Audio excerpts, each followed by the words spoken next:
के पहले भोपाल में सीएम हाउस भी गया हूँ, तो सीएम साहब से भी मैं मिला हूँ, शिवराज सिंह चौहान माननीय, और वर्तमान में है। और अपने भाई को पीलिया हो गया था, तो इनने क्या किया कि उनको मारना स्टार्ट कर दिया।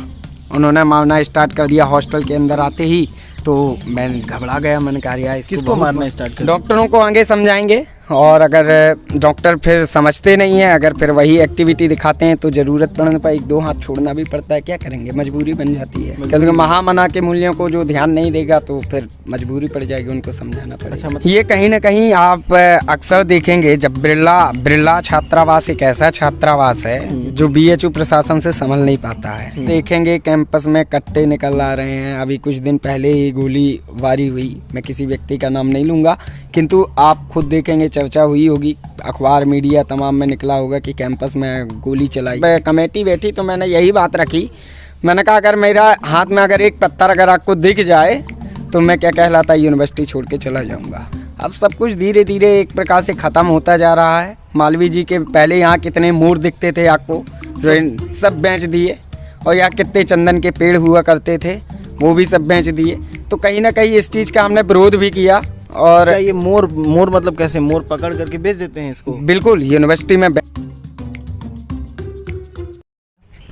आज हम बीएचयू आए हैं, पीछे हमारे फैकल्टी ऑफ आर्ट्स है और इधर हमारे फैकल्टी ऑफ सोशल साइंस हैं, और हम आज मिले हैं संतोष त्रिपाठी। तब त्रिपाठी जी कहाँ से हैं आप? मैं तो मध्य प्रदेश का निवासी हूँ, पन्ना डिस्ट्रिक्ट, तहसील गुनौर, ग्राम पोस्ट सलेहा। अच्छा जी। वहाँ की सबसे फेमस चीज़ क्या है? वहाँ की सबसे फेमस चीज़ यही है कि आप जान ही रहे हैं, विश्व में हीरा प्रसिद्ध है। और हीरे, जी हाँ, हीरे की खदान है अपने जिला पन्ना में। अच्छा, हीरे की खदान है, हीरे की वजह से वो फेमस है वहाँ पे। क्या हीरा निकाला जाता है वहाँ से, एक्सट्रैक्ट किया जाता है? जी, एक खदान है, और मुश्किल से पता चला, जो सौभाग्यशाली है और भाग्यशाली है उसको पता चला 2 फुट खोदा, हीरा निकल गया। खेतों में ऐसा होता है आपके यहाँ? जी हाँ, बिल्कुल। मतलब आपकी धरती हीरा उगलती है। जी बिल्कुल बिल्कुल। बचपन में आपका सबसे पसंदीदा खेल क्या रहा है? ये हीरा खोजना? नहीं नहीं नहीं, क्रिकेट से काफ़ी, हम चारों भाई खूब क्रिकेट खेले हैं। अच्छा, संतोष जी दरअसल पीएच एक कैटेगरी होती है बनारस हिंदू यूनिवर्सिटी में, जिसके थ्रू छात्र आता है। आप किस पीएच में, आप किस कैटेगरी से बिलोंग करते हैं? पीएच में दिव्यांग दिव्यांग है। दिव्यांग। अच्छा, हम आपको फेमस करने वाले हैं इस वीडियो के थ्रू। आपकी क्या राय है? बड़ी, और मेरी राय यही है कि बड़ा मैं सौभाग्यशाली समझता हूँ अपने आप को, जो आपके यूट्यूब चैनल के माध्यम से सभी बीएचयू स्टूडेंट, न केवल पूरे ऑल इंडिया में मेरा नाम जाएगा, और अपने आप में मैं आपको बहुत बहुत धन्यवाद अर्पित करना चाहता हूँ। अच्छा संतोष त्रिपाठी जी, आपका कोई निक नेम है? लोग उर्फ लगा करके नामों को जोड़ते हैं, विश्वविद्यालय में काफ़ी छात्र नेताओं के ऐसे रहते हैं, आपके हैं कोई? जी, नेताजी करके बोलते हैं लोग, आपको नेताजी बोलते हैं। आपको मैं बता दूं कि त्रिपाठी जी का nick name Banaras Hindu university में नेताजी के नाम से फेमस है। बनारस हिंदू यूनिवर्सिटी में सिर्फ एक ही नेताजी हैं, वो हैं संतोष त्रिपाठी, बिरला वाले, और कोई भी नहीं। क्योंकि ये कई सारे एक्टिविटीज़ में इन्वॉल्व रहते हैं, जैसे कि प्रोटेस्ट हुआ, कई सारे ऐसे कार्यक्रम जो जनहित में बहुत ही अच्छा होता है, उसमें ये अग्रसर होकर के पार्टिसिपेट करते हैं और उस चीज़ को आगे ले जाते हैं। स्कूलिंग कहाँ से हुआ था आपका? मेरा स्कूलिंग हुआ था जैसे तो भोपाल में। सर्वप्रथम मैं जब 5 साल का था तो मुझे संस्कृत एजुकेशन में एक आश्रम में डाला गया था, यानी रुद्रधाम आश्रम। अच्छा। वहाँ के गुरुजी हैं, मैं सर्वप्रथम उनको प्रणाम करूँगा, श्री आदरणीय बजरंग गिरी जी महाराज। अच्छा। और उनकी उम्र लगभग 130 वर्ष होगी। उनके भी गुरुजी हैं, वो 145 वर्ष के हैं। अभी हैं 145 वर्ष के? 145 वर्ष के हैं। उनको अभी भी चलते हैं, आप विश्वास नहीं करेंगे, और अभी भी चलते हैं। वो बहुत अच्छा उनका बोले तो शरीर है, हट्टे कट्टे शरीर हैं, लगेंगे नहीं। अच्छा, शारीरिक मतलब मजबूत है वो, और 145 साल के भी हो चुके हैं और चलते फिरते भी? जी, अभी चलते फिरते हैं, और कई लोगों को बताते भी हैं, अपनी मेडिकल दवाइयों से आराम भी लगता है उनको, आयुर्वेद से इत्यादियों से। अच्छा, और ये जो स्कूल आपका था गवर्नमेंट था कि प्राइवेट था? नहीं, एक प्राइवेट था, और रुद्रधाम आश्रम नाम है। यहाँ पर मैं करीब 4 साल रहा, और संस्कृत की विद्या जैसे कर्मकांड, पूजन पाठ इत्यादि अध्ययन किया वहाँ पर। अच्छा जी।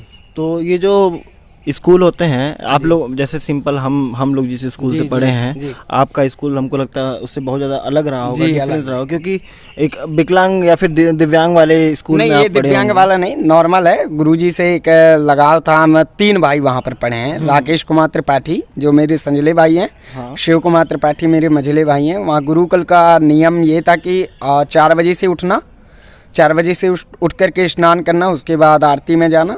5 बजे तक आरती होती थी, 5:30 बजे संध्या, उसके बाद 6 बजे चाय, और फिर 6 बजे से रुद्राभिषेक, शिव जी का पूजन, शिवार्चन उसको बोला जाता है नॉर्मल भाषा में। तो वो 7:30-8 बजे तक, उसके बाद नाश्ता, और 9 बजे से विद्यालय 12 बजे तक। 12 बजे फिर भोजन के बाद 2 घंटे रेस्ट, फिर 2 से 5 विद्यालय, फिर स्नान अपना, और फिर संध्या पूजन, आरती, 8 बज जाता था। 8 बजे फिर अपना भोजन के बाद 9 से 10 पढ़ाई। उसके बाद 10 के बाद जिसको गुरुजी की सेवा करना हो, पैर दबाने जाना हो, गुरुजी के पास जा सकता है। 11 बजे आकर के फिर सोना, फिर 4 बजे उठना, ये रूटीन था।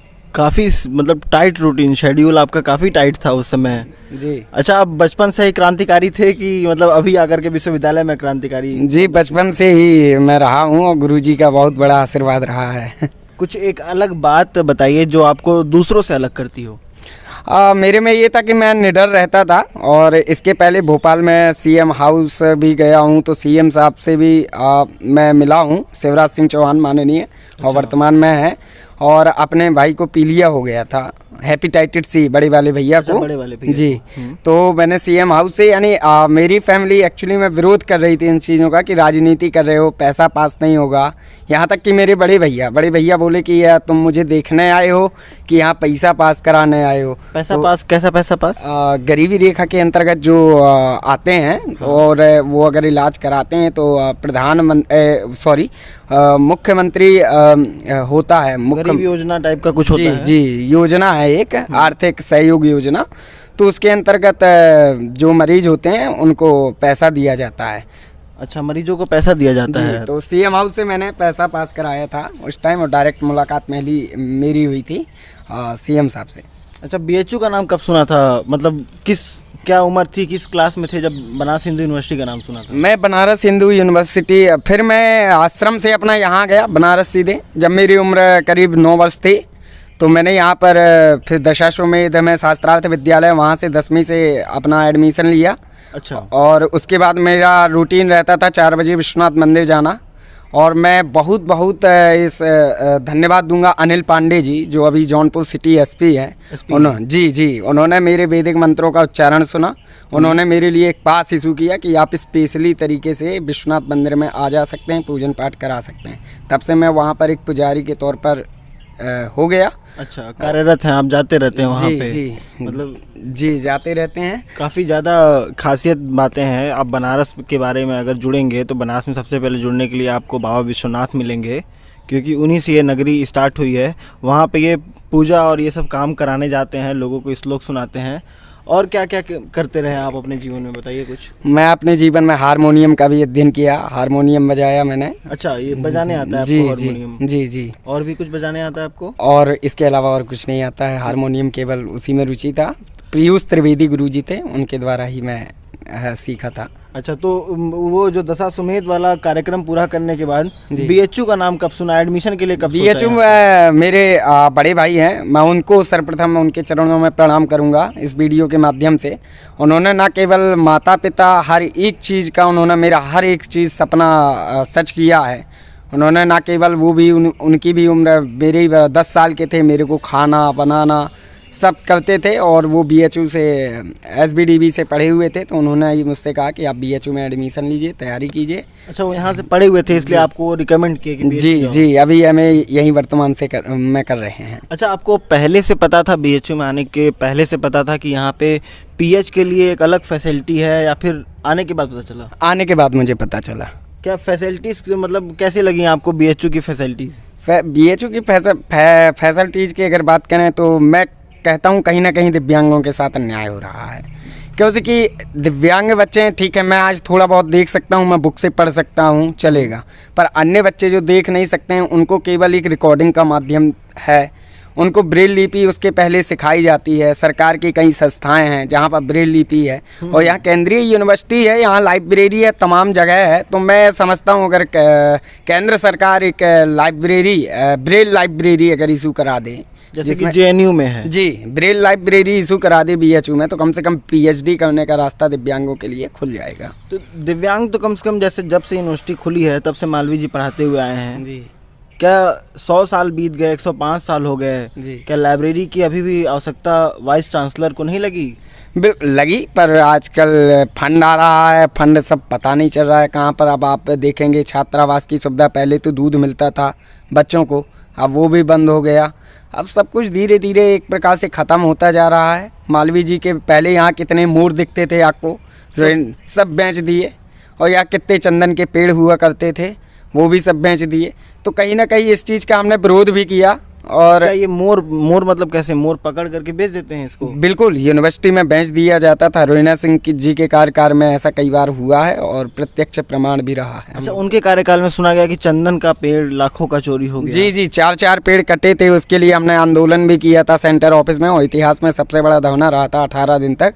आशुतोष सिंह ईसू जी के नेतृत्व में रहा था वो धरना। अच्छा, तो मतलब ये चंदन का पेड़ चोरी करने के मतलब ये लोग बोलते हैं, दर्शकों में आपको बता दूं, चंदन के पेड़ की ये खासियत होती है कि उसको कोई सिद्ध मनुष्य ही लगा सकता है, जो अच्छे कर्मों से परिपूर्ण हो, उसे के हाथ से ही वो उसका जड़ पकड़ता है, नहीं तो वो पेड़ सूख जाता है। जी जी। और बहुत गिने चुने पेड़ लगाए गए थे बीएचयू में, जो कि कटवा करके रातों रात बिकवा दिए गए और पता भी नहीं चलता है। बीएचयू में आए दिन चोरियां होती हैं, जैसे सेंट्रल ऑफिस में कंप्रेसर, करोड़ों का कंप्रेसर एसी के सेंट्रल ऑफिस लाइब्रेरी में, सेंट्रल लाइब्रेरी में कंप्रेसर एसी के कम से कम लगभग 5 करोड़ की चोरी वो उसके पहले ट्रामा सेंटर में भी एक चोरी हुई वेंटिलेटर की।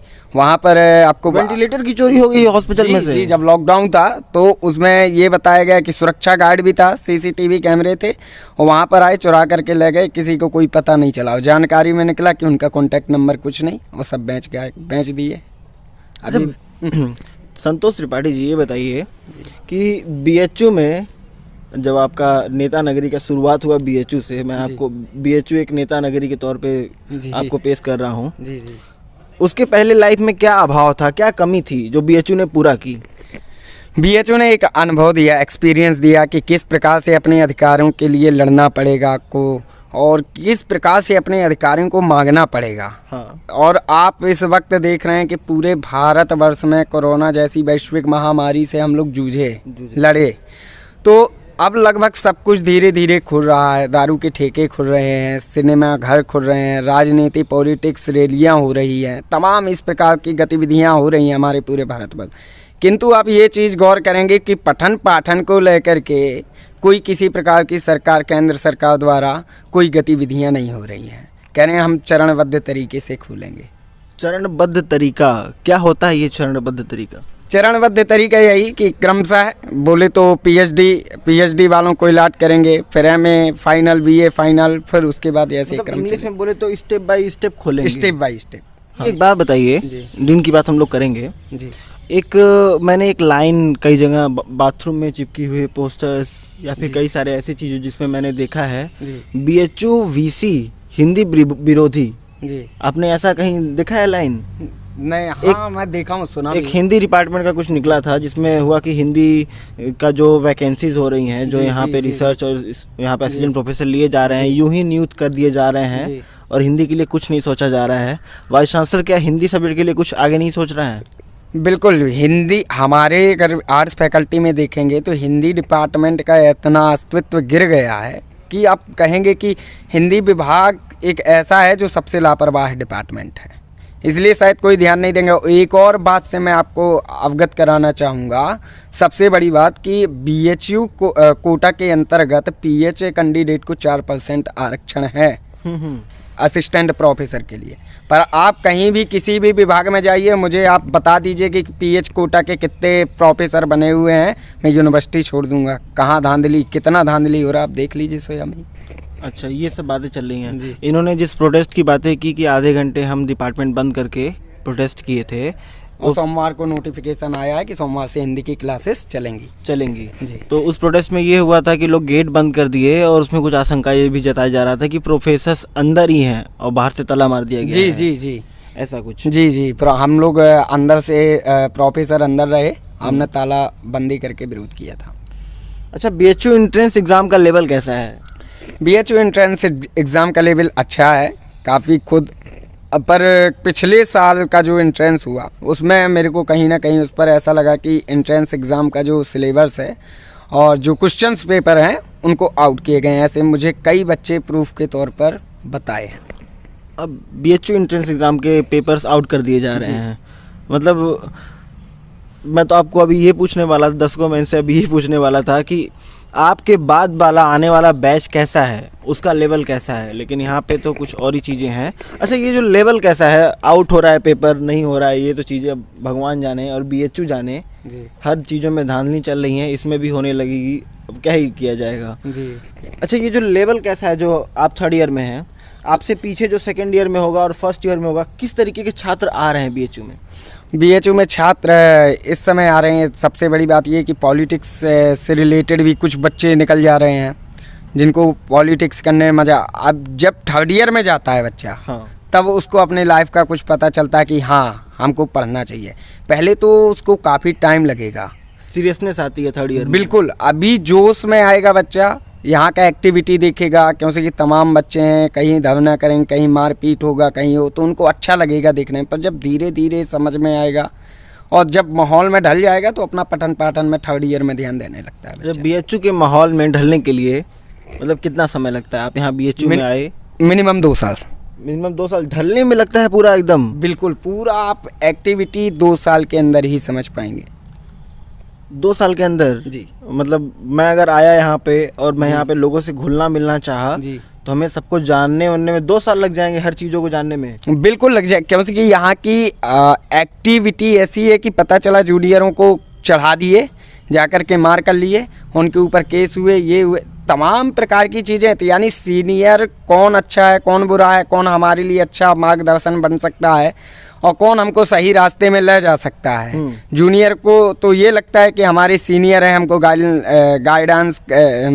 गाइडेंस करेंगे कि कैसे एग्ज़ाम होगा, कैसे क्या होगा, पर ये सीनियर नहीं करते हैं। ये आजकल सीनियर भड़काने का काम करते हैं और अपना गैंग बनाने का काम करते हैं।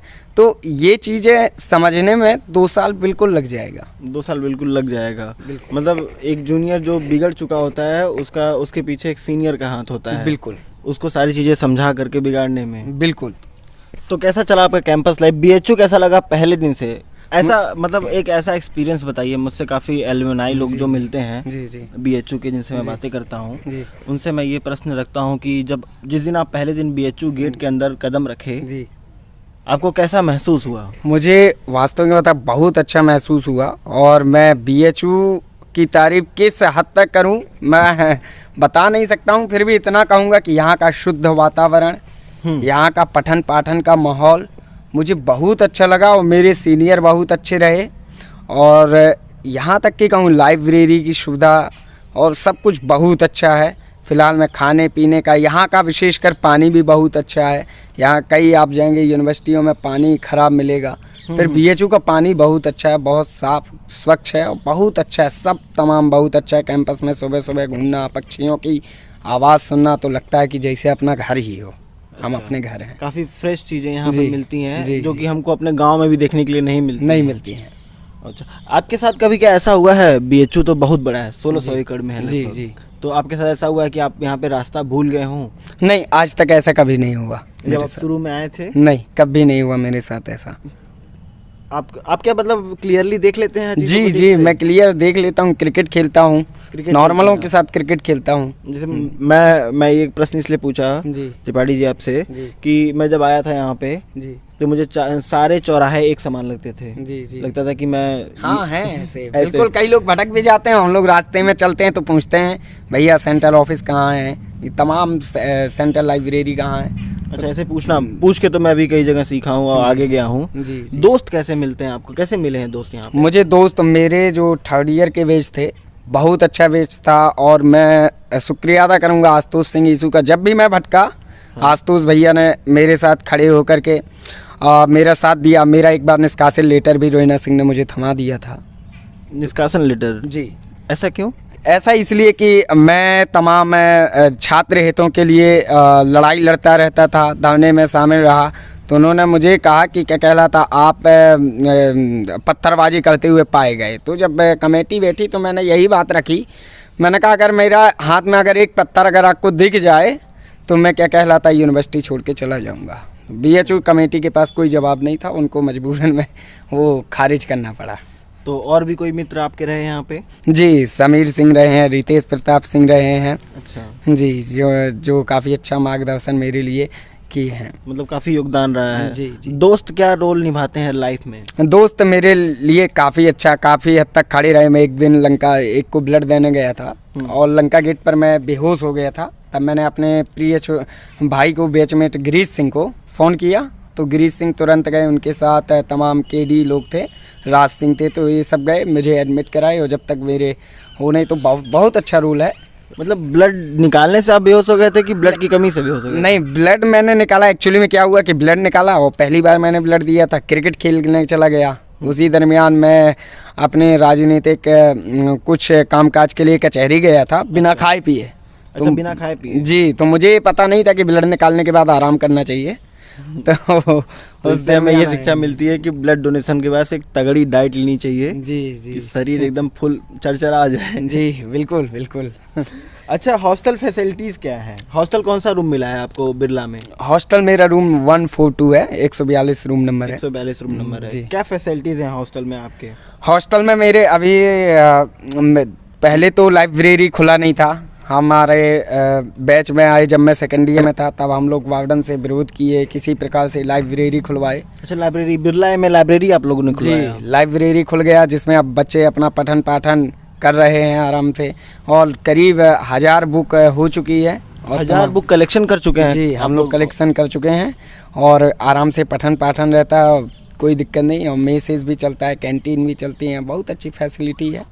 अच्छा, ये बताइए आप कि ये जो लाइब्रेरी है वो किन के लिए, सिर्फ बिरला स्टूडेंट के लिए खुली? नहीं नहीं, ऐसा नहीं है। बिरला ये स्टूडेंट के नहीं, बाहरी भी आकर के पढ़ सकते हैं, अन्य हॉस्टल के भी आकर के पढ़ सकते हैं। ऐसे बाहरी कैसे आएंगे? आप लोगों से बहुत डरते हैं बाहरी आने से। नहीं, ऐसा नहीं है। और कई बाहरी हमारे मित्रगण भी रहे हैं और आते हैं जाते हैं। उन बाहरी डरते हैं जो तमाम एक्टिविटी में शामिल रहते हैं, उनके लिए दहशत रहता है। दहशत रहता है उनके लिए? जी। मतलब बहुत खतरनाक है ये हॉस्टल। जी जी। अच्छा, ये बात बताइए कि आपका जो हॉस्टल है उसमें खेल कूद की क्या सुविधा दी हुई है?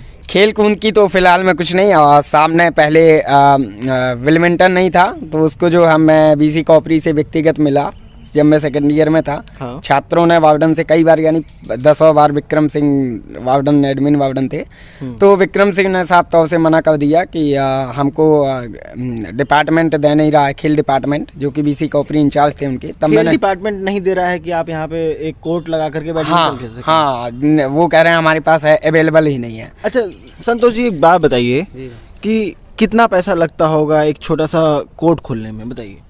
कोई विशेष नहीं, मेरे हिसाब में अगर पूरा लाइट आइट पूरा सिस्टम देके 5-10 हज़ार में हो जाएगा। लगभग करोड़ों रुपए मिलते हैं यूनिवर्सिटी को। यूनिवर्सिटी को तो करोड़ों क्या, बहुत ज़्यादा। आप कहने को तो 10 करोड़ पूरे सीसीटीवी कैमरे में बीएचयू कैद है, किंतु वास्तविकता देखेंगे कहाँ सीसीटीवी चल रहा है। आप लंका गेट का देख लीजिए, सीसीटीवी कैमरा आपको ख़राब मिलेगा। अच्छा, घुसते ही सीसीटीवी कैमरा, पहले ही सुरक्षा व्यवस्था ध्वस्त मिलेगी। आप देखेंगे कैंपस में कट्टे निकल आ रहे हैं। अभी कुछ दिन पहले ही गोली वारी हुई, मैं किसी व्यक्ति का नाम नहीं लूँगा, किंतु आप खुद देखेंगे, चर्चा हुई होगी, अखबार मीडिया तमाम में निकला होगा कि कैंपस में गोली चलाई गई।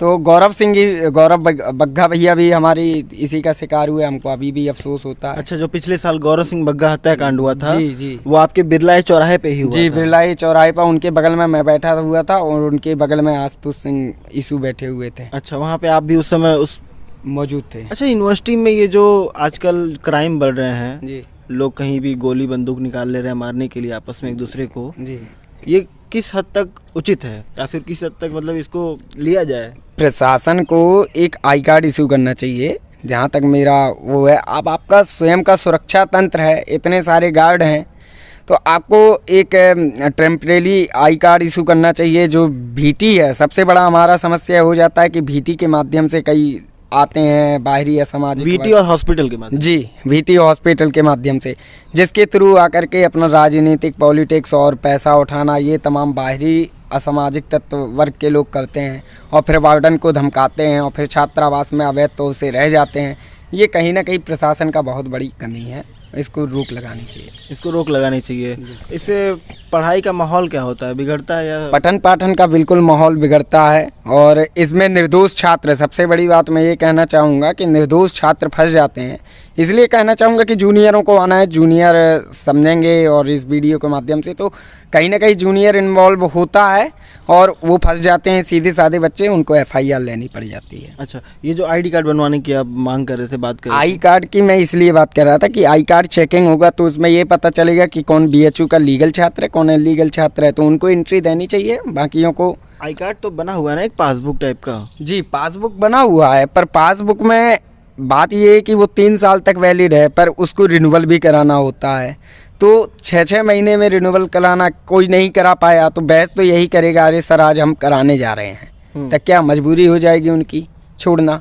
तो एक ऐसा आई कार्ड बनाना चाहिए जो क्या कहलाता 3 साल के लिए वैलिड हो और उसमें एक अलग से कमेटी बिठानी चाहिए जो इसको देखे। अच्छा, इसको मॉनिटर करने के लिए अलग सी कमेटी बैठानी चाहिए। अच्छा, आपके जो हॉस्टल है बिरला A जी, अन्य हॉस्टलों से अलग, हर चीज़, हर एक इमारत, हर एक व्यक्ति, हर एक सोच की एक अलग खासियत होती है, जी, तभी वो एक स्पेसिफिक नाम से जाना जाता है। जी, जी। आपके हॉस्टल की एक क्या खासियत है?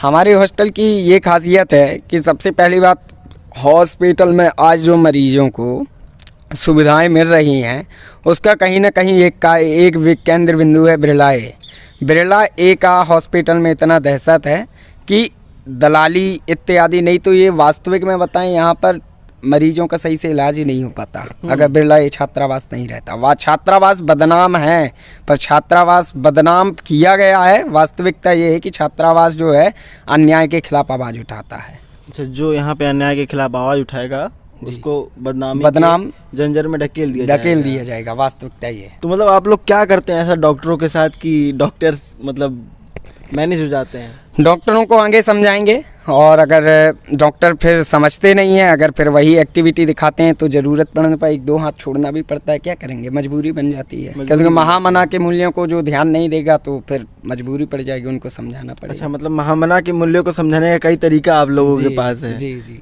अच्छा, तो यूनिटी क्या होती है? यूनिटी मतलब हम आपके सिर्फ हॉस्टल की ही नहीं बात करेंगे, पूरे एक स्टूडेंट लाइफ की बात करेंगे जी। एकता क्या होता है?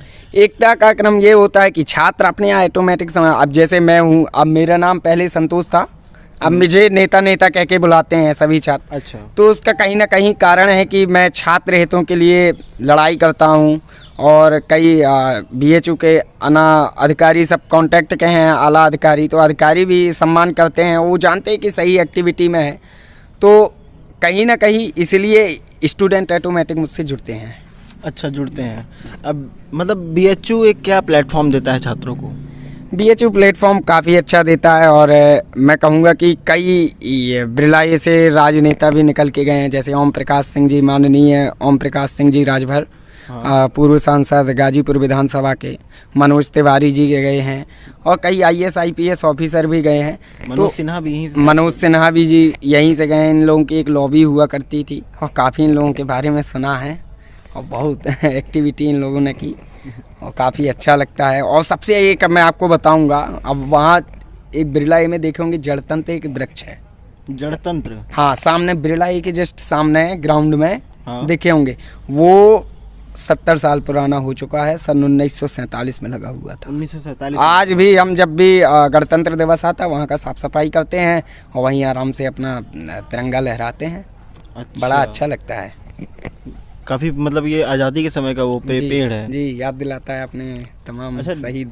अच्छा, ये डेलीगेसी, मतलब दोस्तों मैं डेलीगेसी आपको एक्सप्लेन कर दूं। डेलीगेसी वो शब्द है जो BHU में उन छात्रों को बोला जाता है जो हॉस्टल से बाहर रहते हैं, मतलब जो हॉस्टल जिनको नहीं मिला है उनको डेलीगेसी बोला जाता है और जो हॉस्टल मिला है उनको हॉस्टल बोला जाता है। हॉस्टल और डेलीगेसी में मतलब दबदबा है आप लोगों का, हॉस्टल वालों को लोग बोलते हैं कि इनमें एकता होती है, मतलब ऐसा क्यों बोला जाता है? डेलीगेसी और हॉस्टलर में क्या अंतर है बीएचयू में? हॉस्टल में डेलीकेसी में अंतर होता है कि डेलीकेसी तमाम बिछड़ जाते हैं एक दूसरे से, कहीं अलग रूम कहीं अलग रूम, और कुछ ग्रुपिंग में होते हैं।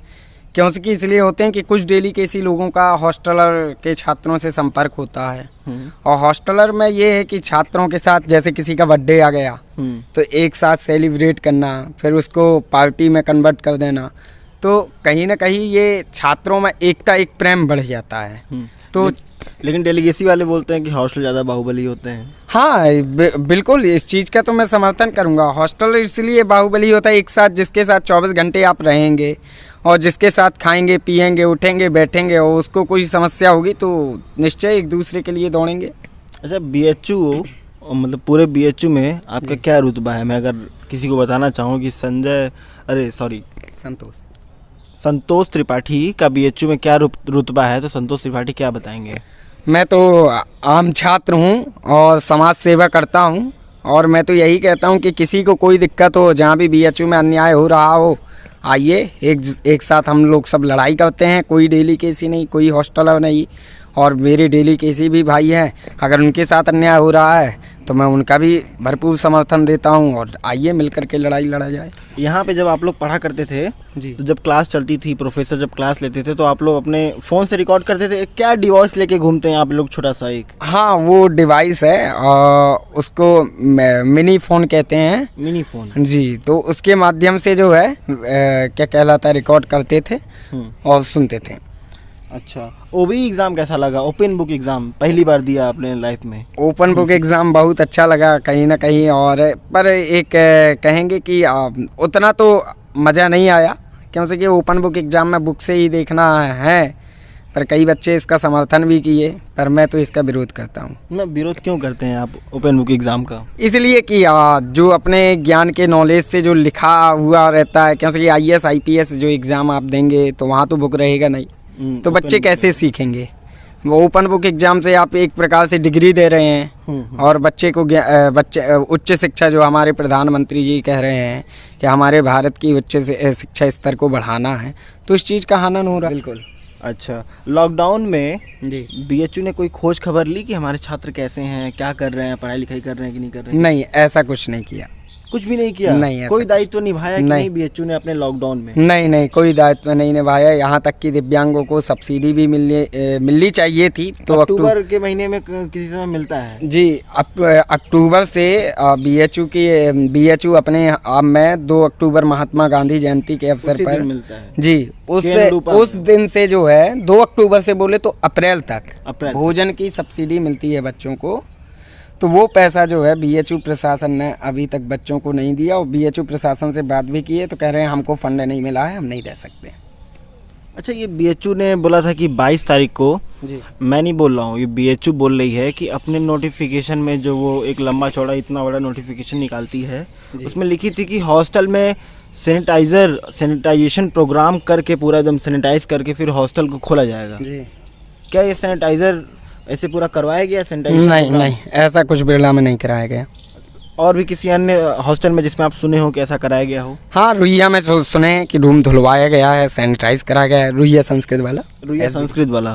तो रुइया और बिरला में फिर क्यों नहीं करवाया गया? बिरला में इसलिए नहीं कराया गया, छात्र पहले से रह रहे थे, और हम बता दें 2 दिसंबर से जो है 10 दिसंबर तक धरना चला हम लोगों का, जिस पर हमें जो है वहाँ पर उसके बाद फिर हमको रहने के लिए अनुमति मिल गई थी। कोविड-19 का दौर चल रहा है त्रिपाठी जी, जी, और सब लोग महामारी से जूझ रहे हैं जी, हर जगह डिपार्टमेंट में आप जाएंगे या फिर किसी भी ऑफिस में जाएंगे तो सैनिटाइज़र रखा रहता है। जी, बीएचयू की ऐसी फैसिलिटीज़ हॉस्टल में दी हैं? नहीं, ऐसी हॉस्टल में कोई सैनिटाइजर की व्यवस्था नहीं है। तो बीएचयू फिर क्यों नहीं खोल रहा है, जब उसके लिए कोरोना है ही नहीं, ना वो कहीं सैनिटाइजेशन प्रोग्राम करवा रहा है, ना कहीं सैनिटाइज़र बांट रहा है, ना अपने गार्डों को, प्रोक्टोरियल गार्डों को मास्क दे रहा है, ना सैनिटाइज़र दे रहा है, ना कोई किट पहनने के लिए दिया? इसके लिए तो कोरोना मान लीजिए तो है ही नहीं, तो यूनिवर्सिटी क्यों नहीं खोल देनी चाहिए? यूनिवर्सिटी बिल्कुल खोलनी चाहिए, और मैं इसके पूर्ण समर्थन में हूँ। चूँकि हॉस्टलर का फंड आता है, और हॉस्टल का फंड आता है तो इनकी जिम में जाता है। तो कहीं ना कहीं लड़कों अब कौन मेहनत करना चाहेगा। प्रोफेसर कह रहे हैं कोरोना हो जाएगा। अब हमारे के मिश्रा सर हैं, के मिश्रा, हाँ सोशल साइंस के डीन है। उनको आप देखेंगे फेसबुक में लाइव आ जाएंगे अपनी राजनीति के लिए। किंतु ऑनलाइन क्लास की अगर वास्तविकता देखेंगे, एक दिन जो है क्लास नहीं लिए हैं ऑनलाइन, एक भी दिन क्लास नहीं लिए हैं, एक भी दिन क्लास नहीं लिए हैं। सोशल साइंस फैकल्टी के डीन है तो उनका कुछ तो कर्तव्य बनता है, क्यों क्लास लें। बिल्कुल बनता है। ऐसे ही हम लोग धरना दे रहे थे, 2 दिसंबर में आए, मुझसे व्यक्तिगत मिले, कहते हैं अरे यार तुम तो ये राजनीति कर रहे हो और ये कौन सा हॉस्टल लाइब्रेरी खोलना, ये वो दुनियादारी का। जब हम लोग धरना दिए, जब वो लाइब्रेरी खोलने का आदेश आया, उसके बाद पता चला, जैसे ही लाइब्रेरी खुली पता चला कि चोरी हो गई। हम लोगों के धरना के बाद ही पता चला था कि चोरी हो गई। अच्छा, लाइब्रेरी जिस दिन लॉकडाउन के बाद खुला उस दिन सारी चीज़ें चेक की गई, उसी समय चोरी हुआ था। उसी टाइम चोरी हुआ। पता क्या लगता है ये सब विश्वविद्यालय में चोरियां कौन करता है? चोरियां का एक गैंग है और ये छित्तूपुर में एक रहता था और पकड़ भी लिया गया था वहाँ पर चोरी। तो कहीं ना कहीं गैंग रहता है और कहीं ना कहीं प्रशासन का मिली भगत रहता है, फिर छोड़ दिया जाता है, कोई ठोस कार्रवाई की ही नहीं जाती है। अच्छा, और ये जो रिपोर्ट नहीं लिखवाया गया कोई ऐसा कि इतने करोड़ों की चोरी हुई, इस पे कोई एक्शन लिया गया बीएचयू द्वारा? बीएचयू प्रशासन द्वारा ही पकड़ा गया था, एफआईआर कराई गई थी, पर 7 तारीख को सब पता चला, 9 तारीख को जाकर के एफआईआर कराए हैं, 2 दिन बाद। दोस्तों, इन्होंने के मिश्रा की बात की। के मिश्रा सोशल साइंस फैकल्टी के डीन हैं, रह चुके नहीं हैं, अभी हैं वर्तमान में। और मुझे एक लड़का, आपको वीडियो डिस्क्रिप्शन में दे रहा हूँ और स्क्रीन पे भी वो चल रहा होगा, उसमें उस लड़के ने बताया कि वो सोशल साइंस फैकल्टी का लड़का है, वो भी एक पांडे नाम है उसका कोई। उसने बोला कि हमारे गुरुजी यूट्यूब पे लाइव आते हैं, फेसबुक पे लाइव आते हैं, लेकिन ऑनलाइन क्लास एक भी दिन नहीं लिया। और त्रिपाठी जी भी बोल रहे हैं कि ऑनलाइन क्लास एक भी दिन नहीं लिया गया। मैं यहाँ के वाइस चांसलर से पूछना चाहूँगा और सब पेरेंट्स को ये बताना चाहूँगा कि आप जो अपने सब्सिडी, आप जो इनकम टैक्स भरते हो, उससे एक अच्छी खासी मोटी रकम उठाने वाला एक प्रोफेसर जो महीने में एक भी दिन क्लास न ले, उस पर आप क्या बोलना चाहेंगे? आप कमेंट के माध्यम से ज़रूर लिखिएगा और हम अपने बातों को थोड़ा सा आगे बढ़ाएंगे। ये जो प्रॉक्टर यहाँ की होती है, बीएचयू की जो प्रॉक्टर, जी जी, मतलब उसकी क्या कैपेसिटी है? वो छात्रों को कंट्रोल कर पाती है या नहीं कर पाती है? नहीं, वो जो है छात्रों को, एक्चुअली एक प्रॉक्टर से मेरा बात हुआ तो उन्होंने बताया कि हम देश के जवान रह चुके हैं, तमाम जगह घूमे हैं, तो जिस प्रकार से हमारे बच्चे हैं उसी प्रकार से ये छात्र भी हमारे बच्चे ही हैं। हाँ। और कहीं ना कहीं उनको आदेश जैसे लाठीचार्ज का दिया भी जाता है तो वो अंदर से काफ़ी अपने आप को ग्लैनी फील करते हैं कि बहुत गलत हो रहा है बच्चों के साथ। बहुत मतलब यूपी पुलिस की तरह वो फालतू में लाठीचार्ज करना और कार्रवाई करना नहीं स्टार्ट करते हैं। और सबसे अच्छे, मतलब अभी तक आपका ये 3रा साल है यूनिवर्सिटी में जी, सबसे अच्छे चीफ प्रॉक्टर आपको कौन लगे? मैं कहूँगा अभी तक ओपी राय सर का काफ़ी अच्छा योगदान रहा है। अभी वर्तमान में जो हमारे आनंद चौधरी जी भी हैं, ये भी खुद कुछ काफ़ी हद तक अच्छा काम कर रहे हैं। अच्छा, ये ओपी राय का अच्छा योगदान रहा है यूनिवर्सिटी के माहौल को सही करने में, सुधारने में, दुरुस्त करने में जी। तो ये जो छोटे छोटे मुद्दों पे बाहरी police, SDM, CO, SSP, magistrate क्यों तुरंत घुस के चले आते हैं यूनिवर्सिटी में आपके? ये कहीं ना कहीं आप अक्सर देखेंगे, जब बिरला छात्रावास एक ऐसा छात्रावास है जो बीएचयू प्रशासन से संभल नहीं पाता है, तो बिरला ए के लिए बाहरी पुलिस लाना तो अनिवार्य ही है। अच्छा। जैसे कि जान रहे हैं कि हमारे जाने से ये बवाल ख़त्म होने वाला नहीं है, इसलिए आसपास के थानों की पुलिस को उनको मजबूरी में बुलाना पड़ता है। मतलब बीएचयू की सबसे फेमस चीज़ आपको क्या लगती है? मुझे बीएचयू की सबसे अच्छी फेमस चीज़ बोले तो जगह का अगर आप पूछेंगे तो विश्वनाथ टेम्पल। अच्छा, बहुत सारी चीज़ें आपके दिमाग में हैं। जगह का अलग, खाने का भी कुछ है? खाने का तो मैं कहूँगा आम। मुझे मालवी जी जो बना करके पेड़ लगा करके गए हैं, तो मैं आम को ही सपोर्ट करूँगा। क्या संतरा नहीं खाया कभी यहाँ का? नहीं, संतरा तो नहीं खाया मैंने। बेर भी नहीं खाया? नहीं, बेर भी नहीं खाया। बेर भी नहीं खाया? आम केवल खाए हैं। सिर्फ आम, गर्मी के मौसम में जो आम। जी जी। दोस्तों, आपको बता दूं, अगर आप यहाँ पढ़ने के लिए आ रहे हो और मई जून के महीने में आप बाहर निकल जाइए रात को या फिर कभी भी, आपके मतलब रात में निकल रहे हो तो रात में कोई नहीं आता जाता होता है सड़क पे, सड़क सुनसान होती है। हाँ, पत्थर मार करके आम तोड़ते। दिन में भी आप पत्थर मार के आम तोड़ सकते हैं, लेकिन रात में आम जैसे लगता है कोई बिछाया हुआ है रोड पे, गिरा रहता है, इतना हवा चलता है। इतना हवा चलता है। बनारस कैसा लगा? बनारस तो बहुत अच्छा लगा। बाबा विश्वनाथ, मैं बड़ा सौभाग्यशाली हूँ कि बाबा ने अपने चरणों में स्थान दिया और रह रहा हूँ, पठन पाठन कर रहा हूँ, बहुत अच्छा लगा। पहला प्रोटेस्ट यहाँ पे आपका क्या था? पहला प्रोटेस्ट मेरा पहला प्रोटेस्ट रोहिना सिंह के खिलाफ था। रोहिना सिंह के खिलाफ था? जी। चीफ प्रॉक्टर जो थे? जी जी। क्या मतलब क्या खिलाफ था उनके? उन्होंने कई ऐसी सारी स्टूडेंट के अपोजिट काम किया था, जिससे छात्र काफ़ी परेशान हो गए थे। जैसे कि एक छात्रा थी नर्सिंग की, उसको मारी थी तो कान का पर्दा फट गया था। अच्छा, और मारने का भी काम करती थी? हाँ, मारने का भी काम करती थी, और यहाँ तक कि अगर कोई जाए तो सीधे रेप का आरोप लगा देती थी। जैसे कोई आवेदन देने जाए तो कह दी थी, अगर उस लड़के से, जैसे मैं हूँ, मैंने उनके खिलाफ प्रोटेस्ट किया, अगर मैं वहाँ जाता हाँ। तो मेरे ऊपर रेप का वो कर देती। उन्होंने ना केवल 245 छात्रों का निष्कासित भविष्य बर्बाद किया। 245 छात्रों का भविष्य बर्बाद किया? जी।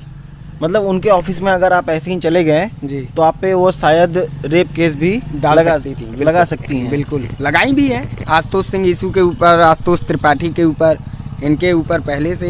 अच्छा, ये जो 245 छात्र हैं, जी। मतलब किस तरीके से उनका भविष्य खराब किया गया? इनका भविष्य इसी प्रकार से कि प्रोटेस्ट करते थे, और प्रोटेस्ट करते थे, जैसे कोई, जैसे चंदन का पेड़ चोरी हुआ तो उसके खिलाफ प्रोटेस्ट करना, या केवल, या फिर ये नशा भी करती थी, नशा पी करके आके घूमना, गाड़ी राउंडिंग करना, उसके बाद छात्रों से गलत तरीके से बातचीत करना, तो इसका भी विरोध बच्चे करते थे।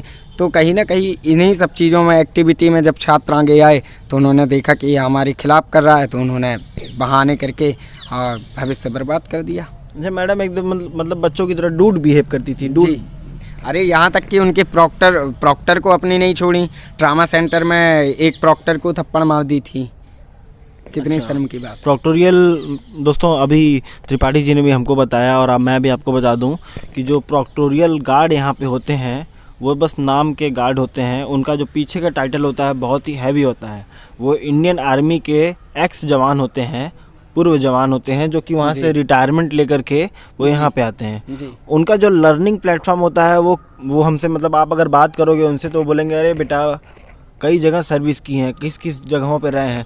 तो एक अलग ही उनकी एक धारणा होती है, देश की रक्षा करते हैं। और वहाँ से आने के बाद यहाँ पे उन रक्षकों का ये हाल किया जाता है कि उनको थप्पड़ मार देना। और आपको दूसरी बात, एक और बात बता दूँ, गार्ड के लिए मैं क्यों उतना समय दे रहा हूँ, बातें कर रहा हूँ, आप ज़रूर सुनिएगा। गार्ड हमारे 8 घंटा ड्यूटी करते हैं यहाँ पे। नहीं 8 नहीं, 12 घंटे कर दिया गया है, चूँकि मैं इसका विरोध करता हूँ। 12 घंटे कर दिया गया है। ये जो 12 घंटे और 8 घंटे वाली पहेली है, मैं भी आपको दुरुस्त करता हूँ इस चीज़ों से। आईआईटी मेडिकल जी। और ये साइंस और आर्ट्स, ये सब तीनों के लिए अलग अलग गार्ड रखे गए हैं। जी। आईएमएस के लिए अलग है, आईआईटी के लिए अलग है, और बीएचयू के सभी डिपार्टमेंट के लिए अलग है। मतलब 3 श्रेणी बनाई गई है। जी। 3 श्रेणियों में आईआईटी का जो गार्ड होता है वो 8 घंटे नौकरी करता है, और उसको तनख्वाह भी मिलती है 8 घंटे की। जी बिल्कुल। ठीक है। और आईएमएस का जो गार्ड होता है वो भी 8 घंटा मतलब 8 घंटा नौकरी करता है, और उसको भी तनख्वाह, हाँ, उसको भी तनख्वाह 8 घंटे की मिलती है। जी। आर्ट्स फैकल्टी और अन्य गार्डों को, उन बेचारों की पता नहीं क्या गलती है कि वो इस डिपार्टमेंट में पता नहीं कैसे आ गए हैं, उनसे 12 घंटा नौकरी करवाई जाती है और दिया जाता है सिर्फ 8 घंटे का पैसा। ये दोस्तों बताइएगा, या फिर प्रोफेसर देख रहे हो तो गुरुजी बताइएगा कि ये किस तरीक़ा का न्याय है अपने जवानों के साथ, जिसके शहीद होने पे आप रोया करते हैं, स्टेटस लगाया करते हैं, और आपके ही अगल बगल यूनिवर्सिटी में वो काम करते हैं, आप उनको इज्जत नहीं दे पाते हैं। जी। अच्छा त्रिपाठी जी, एक बहुत शानदार चीज़ें सुनी है आपके बारे में जो आपको नेता बनाती है। इस चीज़ का जवाब थोड़ा सा मस्ती में दीजिएगा। जी। कहीं भी कुछ भी होता है आप तुरंत फ़ोन घुमा देते हैं, सुने हैं? हाँ, ये बात सत्य है। सबसे पहले आप किसको फ़ोन करते हैं? मैं सर्वप्रथम, देखिए, अगर बीएचयू में रहूँगा तो सबसे पहले अपने चीफ प्रॉक्टर को, जो सुरक्षा व्यवस्था देखते हैं, तुरंत आप फ़ोन कर देते जी हैं? सबसे पहले मैं उन्हीं को फ़ोन करूँगा। अच्छा, सबसे कोई ऐसा किस्सा बताइए जिसमें आपको उनको फ़ोन करके बुलाना पड़ा हो। जैसे कि बिरला सिंह नारा लगाए थे बिरलासी में एक कार्यक्रम हुआ था जिसमें अक्षरा सिंह आई थी। अच्छा अच्छा। उसमें जो है आशुतोष त्रिपाठी जिंदाबाद, मंगलम सिंह जिंदाबाद, इस प्रकार के आपत्तिजनक नारे लगे थे जिन्होंने गौरव भैया की हत्या की थी। अच्छा। तो उस दरमियान हमारा पूरा छात्रावास खोल उठा था कि अब इनको मारा जाएगा। तो मैंने सोचा कि कोई ऐसी अव्यवस्था ना पहले जिससे बीएचयू का पठन पाठन खराब हो, माहौल ख़राब हो। तो मैंने इस दरमियान चीफ प्रॉक्टर को तुरंत फ़ोन किया था, संज्ञान में भी दिया था, उन्होंने संज्ञान में भी लिया, गंभीरता से लिया। अच्छा, मतलब उस लड़ाई होने से आपने इस चीज़ को उसमें एसएसपी डीएम सभी को फ़ोन किया था, एसएसपी डीएम लंका थाना, मतलब एसएसपी डीएम कप्तान तक भी पहुंच जाते हैं? जी जी, ज़रूरत पड़ने पर बिल्कुल जाता हूँ। अभी गोली वगैरह भी चली तो इसमें भी कई अधिकारियों से, आला अधिकारियों से वार्तालाप हुई आपकी। अभी ये भाई साहब कल अखिलेश यादव जी से भी मिल के आए हैं जो पूर्व मुख्यमंत्री रह चुके हैं उत्तर प्रदेश के। कैसा, मतलब क्या बातें की आप उनसे? वार्तालाप नहीं हुआ क्योंकि भीड़ बहुत ज़्यादा थी, कार्यकर्ता बहुत ज़्यादा थे और मैं भी समाजवादी पार्टी से ही हूँ। तो वार्तालाप नहीं हुआ। उन्होंने हाँ मुझे मंत्री जी के द्वारा, माननीय ओम प्रकाश सिंह जी राजभर जी के द्वारा मुझे आश्वासन मिला कि बहुत जल्द ही आपको माननीय समाजवादी पार्टी के राष्ट्रीय अध्यक्ष जी से मुलाकात करवाया जाएगा। अच्छा जी। कोई एक किस्सा त्रिपाठी जी, एकदम मिर्ज़ापुर जैसा वाला किस्सा जी जी, जो लोग सुन करके एकदम हंस पड़े जी, ऐसा किस्सा आपके साथ जो बीएचयू में घटा हो? मेरे साथ हाँ ऐसा हुआ है। एक्चुअली में क्या हुआ, हाँ याद आ गया। हमारे थर्ड ईयर बैच के हैं, समीर भैया हैं, विश्वजीत भैया हैं, हाँ। और भी आशीष भैया हैं, रितेश भैया हैं, 4-5 लोग। तो धरना चल रहा था रोहिना सिंह का। हाँ। तो हम लोग ऑटो एक किए तो उसमें जो है एक सीनियर भैया थे, उनको मैं नहीं जान रहा था। अच्छा। वो थे हमारी ही छात्रावास के।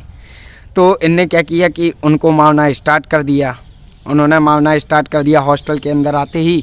तो मैं घबरा गया, मैंने कहा यार इसको किसको मारना स्टार्ट कर दिया? अपने ही बैच में, ऐसे ही मजाक के तौर पर, मेरा एक्टिविटी देखने के लिए। अच्छा। कि ये किस हद तक जा सकता है। अच्छा। तो इसी चीज़ में उसने मारना स्टार्ट किया। अब मेरे पास, अच्छा मेरे अंदर ये कि छात्रावास में कुछ भी गतिविधि होगा मैं प्रशासन को इन्वॉल्व नहीं करता हूँ क्योंकि हैं तो अपने ही छात्र, अपने ही दोस्त हैं, अपने ही छात्रावास के हैं। तो मैंने जो है बड़े भैया आशुतोष भैया रहते थे तब छात्रावास में, मैं तुरंत आशुतोष भैया को फ़ोन किया। मैं कहा भैया उसको मार के मुआ देंगे ये लोग, और आप एक काम करिए जल्दी से फ़ोन करिए, किसी प्रकार से बचाइए। तब भैया तुरंत आशीष भैया को फ़ोन किए। पता चला कि वो तो क्या कहलाता अपने ही छात्रावास का, हमारा ही मज़ा ले रहे थे। अच्छा, मज़ा ले रहे थे कि क्या रिएक्शन होता है इसका। मतलब आप बहुत ही दरिया दिली इंसान लगते हैं मुझे। जी। लोगों के ऊपर अत्याचार नहीं सहा जाता? नहीं, बिल्कुल भी नहीं सहा जाता है। यूनिवर्सिटी हमें क्या देती है? यूनिवर्सिटी मतलब सिर्फ बीएचयू की बात नहीं करेंगे, हर वो शिक्षण संस्था जी एक छात्र को, एक स्टूडेंट को क्या देता है? यूनिवर्सिटी में अगर कॉलेज और यूनिवर्सिटी से तुलना करेंगे तो मैं यूनिवर्सिटी को ही सिलेक्ट करूंगा क्योंकि यूनिवर्सिटी में पूर्ण ज्ञान रहता है। यहाँ पर यूनिवर्सिटियों में, मैं पूरे यूनिवर्सिटी की बात करूंगा, कई ऐसे अभी भी प्रोफेसर हैं जो मालवीय जी के मूल्यों का ध्यान रखते हैं और कई अपने व्यक्तिगत चैम्बर में पढ़ाते हैं बच्चों को। अच्छा, जैसे कि राजेश सरकार सर हैं। अच्छा। वो व्यक्तिगत पढ़ाते हैं। और नाम लूँगा मैं ओपी राय सर का भी, इसमें आ जाते हैं। सत्यपाल शर्मा सर हैं, उनका भी, प्रदीप सर हैं, सिद्धिदात्री मैम है, बहुत हैं, शिल्पा मैम है। तो बहुत सारे ऐसे प्रोफेसर हैं। सचिन तिवारी सर हैं, इनका भी मैं नाम लूँगा, विक्रम सर हैं। तो बहुत सारे ऐसे प्रोफेसर हैं जिन्होंने वास्तविक में बहुत हद तक कुछ किया है। हाँ, पूरा यूनिवर्सिटी का एक डिटेल डिस्क्रिप्शन की यूनिवर्सिटी में एक छात्र, जैसे हमारे नेताजी हैं, मैं वीडियो शुरू करने के जस्ट बाद भी बोला था और अभी ख़त्म करने के समय भी बोल रहा हूँ, ये इनका नाम है नेताजी संतोष त्रिपाठी उर्फ नेताजी, जो कि बीएचयू के कार्यकर्ता, क्रांतिकारी कार्यकर्ता हैं और आशा करेंगे कि ये कभी ना बदलें। जी बिल्कुल, मेरी तो यही उम्मीद है, मेरी भी यही शुभकामनाएं। विश्वनाथ जी से भी यही प्रार्थना चाहूँगा कि मैं इसी प्रकार से छात्र हितों पर ही लड़ाई लड़ता रहूँ, मुझे शक्ति प्रदान करें महामना जी। अच्छा, आने वाले छात्रों को आप कुछ मैसेज देना चाहते हैं जो मतलब एंट्रेंस एग्जाम के लिए तैयारी कर रहे हैं? जी, आने वाले जैसे BA आर्ट्स या सोशल के लिए मैं दूंगा क्योंकि उसी का मुझे एक्सपीरियंस है। तो मैं कहूँगा कि आप लूसेंट उठाएं, लूसेंट पढ़ें, उसके बाद आप GK GS और पिछले 6 महीने का करंट अफेयर्स उठा लें। अच्छा। और मैथ रीजनिंग विशेष ध्यान दें, और इंग्लिश, मैथ रीजनिंग के आपके 35 क्वेश्चन आएंगे, 30 से 35 क्वेश्चन। उसके बाद आपके इंग्लिश या हिंदी 2 लैंग्वेज रहती हैं, उसमें से आपको 30 क्वेश्चन 30 आएंगे। क्वेश्चन आएंगे। उसमें से कोई एक आपको डिसाइड करना पड़ता है और अन्य फिर आपका आता है लूसेंट में आ जाता है, तो लूसेंट आप विशेष रूपेण पढ़ें। अच्छा, तो दोस्तों ये थे संतोष त्रिपाठी जी, नेताजी। अगर इस पूरे वार्तालाप में अगर आपको कुछ चीज़ें नहीं समझ में आई हो, कोई भी एक ऐसी चीज़ें जिस पे हम लोगों ने प्रकाश डालना भूल गया है, तो आप हमें कमेंट के माध्यम से लिखिए। अन्य किसी वीडियो में उसको पूरा करने की कोशिश करेंगे हम दोनों। ये भी एक भाई हैं हमारे, जिनसे हम आज बात कर रहे हैं। जितना प्यार आप हमें देते हैं, उनसे कहीं ज़्यादा प्यार ये डिज़र्व करते हैं, क्योंकि ये फील्ड पे उतर के छात्रों के बीच में काम करते हैं। तो ये थी पूरी एक स्टूडेंट लाइफ BHU के PH स्टूडेंट। इसमें अभाव का प्रभाव क्यों लिया गया है? अभाव क्या होता है? अभाव मतलब कमी, जी बिल्कुल। किसी चीज़ की कमी। और कमी किस चीज़ की वो हमको मालूम है, लेकिन हम उस चीज़ को डोमिनेट नहीं होने दे रहे हैं अपने सक्सेस में, उसका कोई प्रभाव नहीं पड़ने दे रहे हैं अपने लाइफ में। तो ये सीरीज़ यूँ ऐसे ही ख़त्म होता है और मिलेंगे किसी अलग सीरीज़ में अभाव और प्रभाव को लेकर के। तब तक के लिए धन्यवाद।